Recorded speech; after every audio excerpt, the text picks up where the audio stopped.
Bienvenue à tous sur Vintage Car Chronicles, votre rendez-vous quotidien pour l'histoire automobile. Absolument. Aujourd'hui, on plonge dans les origines d'une voiture vraiment révolutionnaire, Ah oui, la Lamborghini Miura.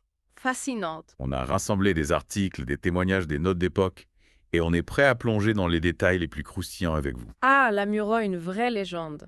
Vous savez, ce qui est fascinant avec cette voiture, c'est qu'elle est née d'une époque bouillonnante. Oui, L'Italie des années 60, entre boom économique et grève ouvrière, et c'est là que Ferruccio Lamborghini, un fabricant de tracteurs qui a osé défier Ferrari lui-même, ouais. entre en scène. C'est ça que je trouve captivant. Un homme qui a bâti un empire sur des tracteurs et qui se dit « Tiens, je vais créer des voitures de sport qui vont surpasser Ferrari. Exactement. » Quelle audace! Et il ne s'est pas contenté de copier Ferrari. Il voulait créer quelque chose de totalement différent.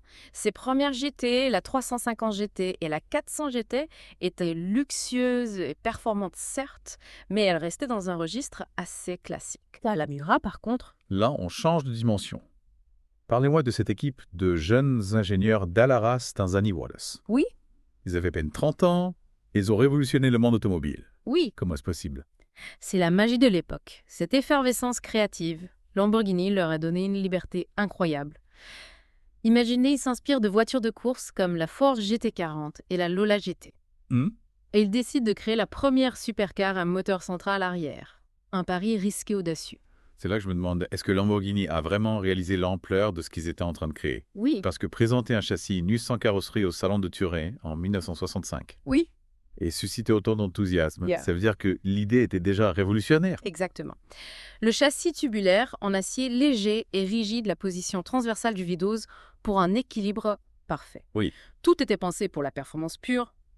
Et puis, pour couronner, le tout Lamborghini confie la carrosserie à Bertone et à son jeune designer Marcello Gandini. Et là, c'est le coup de génie, ces lignes fluides, cette silhouette agressive, on dirait une sculpture plus qu'une voiture.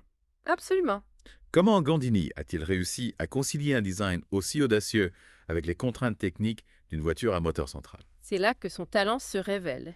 Les fameuses lamelles arrière, qui servaient à la fois à la ventilation du moteur et à la visibilité, sont devenues un élément iconique du design de la Miura Gandini à transformer une contrainte en atout esthétique. Et l'intérieur n'est pas en reste le tableau de bord futuriste, les sièges baquets, en cuir de volant sport, tout contribuait à créer une ambiance à la fois luxueuse et sportive. Oui. On imagine l'excitation de prendre le volant d'une telle machine.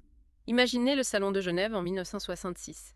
La Miura fait son apparition et vole la vedette à toutes les autres voitures, y compris la Ferrari 330 GTC. Ah oui? La presse est unanime, la plus belle voiture du monde. Un mythe est né. C'est l'histoire de succès fulgurant. Mais ce qui m'intrigue, c'est comment Lamborghini a su maintenir cette légende vivante au fil des années. La Miura, ce n'est pas juste une voiture, c'est un symbole, une icône. Et ils ont su jouer de cette image.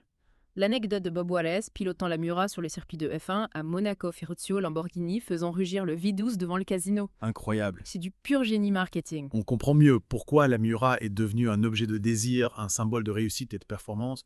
Mais il ne faut pas oublier que c'est avant tout une voiture d'exception avec une mécanique hors du commun. Effectivement, le V12 Lamborghini issu de la 400 GT, mais poussé à 350 chevaux, était une véritable prouesse pour l'époque. Oui. Sa sonorité rauque et envoûtante est encore aujourd'hui un plaisir pour les oreilles. 350 chevaux dans une voiture aussi légère, ça doit être une expérience de conduite incroyablement intense. Imaginez-vous sur les routes sinueuses d'Italie, le V12 hurlant à chaque accélération, la Miura épousant chaque virage avec précision. D'accord, là je suis totalement convaincu. Mais attendez, la Miura a aussi la réputation d'être une voiture difficile à maîtriser, presque dangereuse, qu'en pensez-vous? C'est vrai qu'elle demande une certaine expertise. Il ne faut pas se le cacher. Son comportement est vif, son moteur puissant. Oui. Mais ce n'est pas une voiture piégeuse. Son châssis bien conçu et sa suspension efficace lui confèrent un excellent équilibre. C'est rassurant, on imagine souvent la Miura comme une bête sauvage indomptable. Mais il semblerait qu'elle soit finalement plus accessible qu'on ne le pense. Disons qu'elle récompense les pilotes expérimentés tout en restant une voiture capable de procurer un plaisir immense sur la route. D'accord, je commence à comprendre le mythe Miura, un design révolutionnaire, des performances exceptionnelles et une image iconique. Mais la Miura, ce n'est pas qu'un modèle unique. Non, Elle a évolué au fil des années, n'est-ce pas? Absolument, Lamborghini n'a cessé d'améliorer la Miura en proposant des versions toujours plus performantes et raffinées. Par exemple, la Miura C, lancée en 1968, offrait une puissance accrue, définition plus luxueuse et une suspension retravaillée. Ah oui, la Miura C, j'ai lu qu'elle était encore plus désirable que la version originale avec ses chromes supplémentaires et son habitacle plus confortable. Exactement, elle était plus agréable à conduire au quotidien tout en conservant l'ADN sportif de la Miura. Et puis en 1971 arrive la Miura SV, la version ultime de ce modèle mythique. La SV pour Super Veloz était une bête de course. Son V12 développait 385 chevaux, ses ailes arrière étaient élargies, un look encore plus agressif et des performances encore plus impressionnantes. La SV, c'est l'apogée de la Miura, on atteint des sommets en termes de design et de performance. Et cette quête de la performance, c'est ce qui a fait de la Miura une légende. Avant de passer à la suite, on a déjà beaucoup appris sur la Miura, mais dites-moi, qu'est-ce qui a fait de cette voiture une icône? Qu'est-ce qui la rend si spéciale même aujourd'hui? C'est une combinaison de facteurs. Je pense qu'il y a bien sûr son design révolutionnaire intemporel. Ensuite, il y a son architecture unique avec ce moteur central arrière qui a inspiré tant d'autres supercars. Et n'oublions pas ce V12 Lamborghini, un véritable chef-d'œuvre de mécanique avec une sonorité unique et des performances exceptionnelles. Tout à fait. La Miura est une voiture qui parle au sens, qui suscite l'émotion. Elle est belle à regarder, exaltante à conduire. Et cette expérience est réservée à une élite. Est-il encore possible de trouver une Miura aujourd'hui et à quel prix? Disons que la Miura est devenue un objet de collection très recherché. Ah, je le craignais. Mais on peut toujours rêver, non? Bien sûr. Et pour entretenir ce rêve, on va continuer notre exploration de la Miura dans la suite de cette émission. Alors restez avec nous sur Vintage Car Chronicles.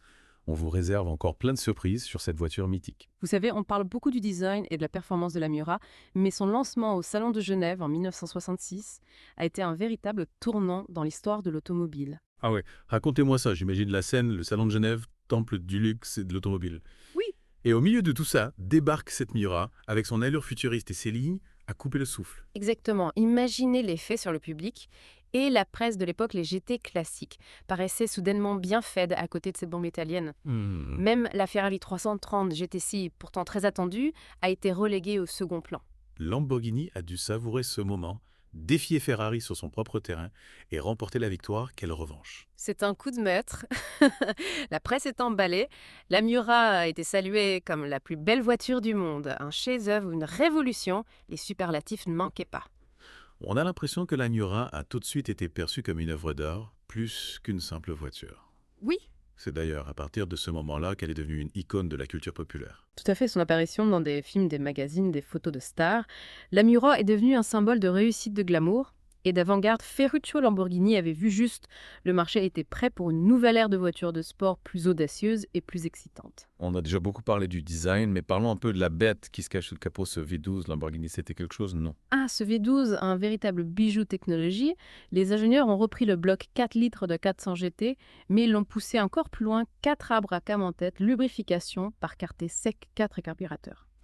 Weber Double Core, il développait 350 chevaux, une puissance phénoménale pour l'époque. Et pour transmettre toute cette puissance aux roues arrière, on avait une boîte de vitesse à 5 rapports conçue en interne par Lamborghini. Exactement. Et grâce à son poids plume de seulement 1000 kg, la Miura abattait le 0 à 100 km en 6,7 secondes et atteignait une vitesse de pointe de 280 km des chiffres qui la plaçait au sommet de la hiérarchie des voitures de série. Waouh, prendre le volant de cette fusée sur roue dans les années 60, ça devait être une expérience incroyable. Absolument. Imaginez la sonorité rauque du V12 qui monte dans les tours. La sensation de vitesse, la Miura était une voiture faite pour les sensations fortes. C'est vrai qu'on imagine souvent la Miura comme une voiture de course déguisée en voiture de route. Est-ce qu'elle était vraiment accessible à tous les conducteurs? Ou bien fallait-il être un pilote chevronné pour la dompter? Elle demandait une certaine maîtrise. C'est certain.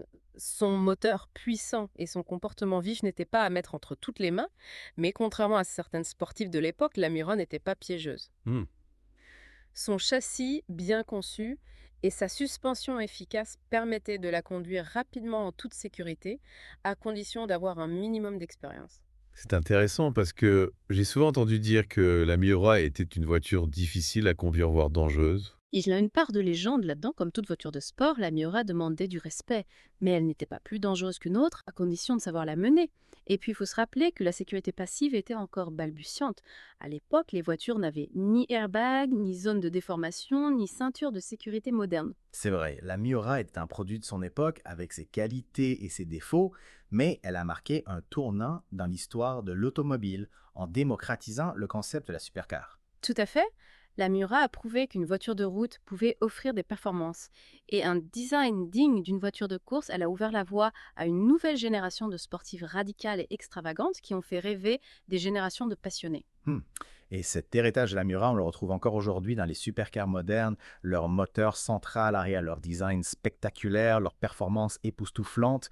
Tout cela découle en partie de l'audace et de la vision de Ferruccio Lamborghini et de son équipe. Absolument, la Miura a révolutionné le monde de l'automobile et son influence est toujours perceptible aujourd'hui. Mais la Miura n'est pas restée figée dans le temps. Elle a évolué au fil des années avec des versions toujours plus performantes. Et raffinées, parlons un peu de ces différentes versions si vous le voulez bien. Avec plaisir, après la P400 originale, Lamborghini a lancé la Miura S en 1968. Elle se distinguait par une puissance accrue passant de 350 à 370 chevaux grâce à des modifications au niveau des carburateurs et de la distribution. La Miura est une évolution subtile mais efficace. J'ai lu qu'elle était aussi plus confortable avec des chromes supplémentaires, des vitres électriques et un habitacle plus luxueux. Tout à fait, la Miura S offrait un meilleur compromis entre performance et confort. Elle était plus agréable à conduire au quotidien, grâce à une suspension retravaillée, et à des améliorations au niveau de la direction et de la boîte de vitesse. Et puis en 1971 arrive la Miura SV, la version ultime de ce modèle mythique. La SV, pour Super Veloce, était une véritable bête de course. Son V12 développait 3 rangs 85 chevaux et ses ailes arrière élargies lui donnaient une allure encore plus agressive. 3 rangs 85 chevaux, on n'est plus vraiment dans la catégorie des voitures de route là, on s'approche des voitures de compétition. Exactement. La Miura SV a repoussé les limites de la performance pour une voiture de série avec ses performances, a cru son châssis renforcé et sa suspension revue, elle était capable de rivaliser avec les meilleurs sportifs de son temps. C'est incroyable de voir à quel point la Miura a évolué en seulement quelques années de la P400 à la SV. On a assisté à une véritable montée en puissance en termes de design et de performance. Et cette quête de la performance, c'est ce qui a fait de la Miura une légende, une voiture qui continue de fasciner et d'inspirer les passionnés d'automobile du monde entier d'ailleurs. Lamborghini n'a jamais oublié son glorieux. Passé en 2006, la marque a présenté un concept car baptisé Miura Concept, un hommage à la voiture qui a fait sa légende. Ah oui, le Miura Concept, un design rétro-futuriste qui reprenait les codes stylistiques de la Miura originale. Exactement, même si ce concept n'a jamais été produit en série, il témoigne de l'importance de la Miura dans l'histoire de Lamborghini. Et dans l'histoire de l'automobile en général, la Miura est une véritable icône, une voiture qui continue de fasciner et d'inspirer les passionnés du monde entier. Tout à fait. Et c'est pour cela que nous avons voulu lui consacrer cette émission spéciale. J'espère que vous avez apprécié ce voyage dans le temps à la découverte de cette voiture extraordinaire. Mais dites-moi, qu'est-ce qui vous fascine le plus dans la Miura, son design, ses performances, son histoire? C'est difficile à dire, je crois que c'est l'ensemble qui me fascine. La Miura est une voiture qui a tout pour plaire, un design intemporel, un moteur extraordinaire, une histoire riche en rebondissements. Elle représente le rêve automobile à l'état pur. Mais il y a une question qui me trotte dans la tête. Laquelle? Si vous aviez le choix entre une Miura et une autre supercar de l'époque, laquelle choisiriez-vous? Ah, la question piège, c'est un choix cornélien.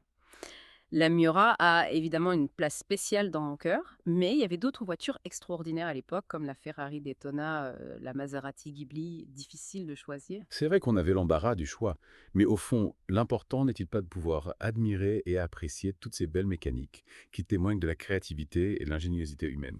Tout à fait, la passion automobile, c'est avant tout l'amour des belles choses et le plaisir de découvrir des voitures qui ont marqué leur époque. Et la Miura, sans aucun doute, a marqué son époque. Absolument. Et en parlant de marquer son époque, on arrive à la fin de cette deuxième partie consacrée à la Miura. Mais ne vous inquiétez pas, on vous réserve encore quelques surprises dans la troisième et dernière partie. Restez avec nous sur Vintage Car Chronicles. On vous emmène encore plus loin dans l'univers fascinant de la Lamborghini Miura. On a parlé de son design révolutionnaire, de son V12 rugissant, de ses performances exceptionnelles. Mais qu'est-ce qui fait que la Miura continue de fasciner plus de 50 ans après sa création? Quel est son secret selon vous? C'est une alchimie complexe, je crois. Un mélange de beauté intemporelle, d'audace technologique et de mythes soigneusement entretenus. La Miura, c'est bien plus qu'une simple voiture. Oui. C'est une œuvre d'art, un symbole de réussite et de liberté. Et cette aura légende, elle se traduit aussi par sa valeur, j'imagine. Oui. Est-ce qu'on peut encore s'offrir une Miura aujourd'hui? À quel prix? Disons que la Miura est devenue un véritable trésor pour collectionneurs. Oui. Les quelques exemplaires encore en circulation s'échangent à des prix astronomiques, souvent plusieurs millions d'euros. Autant dire qu'il faut avoir un compte en banque bien garni pour s'offrir ce rêve roulant. Mais heureusement, il y a d'autres façons de s'approcher de ce mythe. Bien sûr, on peut admirer des Miura dans des musées automobiles, des collections privées lors d'événements prestigieux. Il y a aussi les livres, les documentaires, les photos qui permettent de se plonger dans l'univers de cette voiture mythique. Et il y a Vintage Car Chronicles, bien sûr. On essaye de vous faire vivre la passion automobile au quotidien en vous racontant les histoires des voitures qui ont marqué leur époque. Tout à fait. Et la Miura, sans aucun doute, a marqué son époque. Elle a redéfini le concept de la supercar, influençant tous les constructeurs qui lui ont succédé de Ferrari à Lamborghini lui-même. C'est fascinant de voir comment une seule voiture a pu avoir un impact aussi important sur l'industrie automobile. Mais dites-moi, qu'est-ce qui a rendu la Miura si influente? Quels éléments de son design ou de sa technologie ont été repris par les autres constructeurs? L'architecture à moteur central arrière, bien sûr, est devenue la norme pour les supercars, mais il y a aussi le design avec ses lignes fluides et agressives qui a inspiré de nombreux modèles. La Miura a aussi contribué à populariser l'utilisation de matériaux légers et performants comme l'aluminium et la fibre de carbone. On peut dire que la Miura a ouvert la voie à une nouvelle ère de la performance automobile.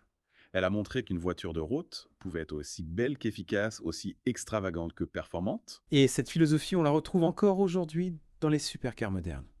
Elles sont toujours plus puissantes, toujours plus sophistiquées, toujours plus spectaculaires, mais elles doivent beaucoup à la Miura, qui était la première à repousser les limites du possible. Et si on se projetait un peu dans l'avenir, quel héritage la Miura laisse-t-elle aux générations futures? Comment son influence va-t-elle continuer à se faire sentir dans les années à venir? Je crois que la Miura continuera d'inspirer les designers et les ingénieurs pendant encore longtemps. Son design intemporel, sa quête de la performance, son audace technologique, tout cela reste d'actualité même aujourd'hui.